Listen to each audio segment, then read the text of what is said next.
نام چی هست میگیرم؟ آرد قزاقی درجه اول بان نخون نان باید بان نخون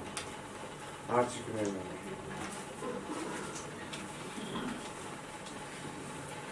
باجی صاحب کریمی برادران نامدار شما چند میخواد؟ ما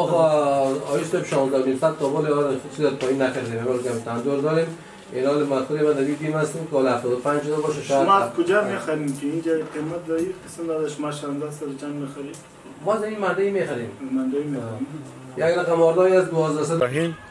شیر محمد ایوبیستم رئیس عامل اتاق دکانداران پیشاوران ولایت بغلان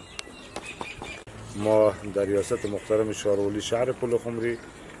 نرخگذاری داشتیم که شما عملا میبینید تمام رئیس های صنف ما قطع ما استاد هستند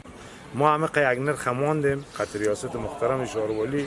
که یک سهولت خوبشه به شهروندای شهر پلخمری با مردم غریب بیچاره که یک چیز در بازار میخره اقلا یک چیز خوبش بخره قطع معیالش بخوره سالم سال خوشسالی را خدا میفهمه خداوند خوشسالی را ما سر ما تیر کنه دیگه یک نرخگذاری را کردیم به خاطر سهولتش در مردم بسیار ضعیف است دیگه در نرخگذاری ما را نسبت به نرخ‌های سابق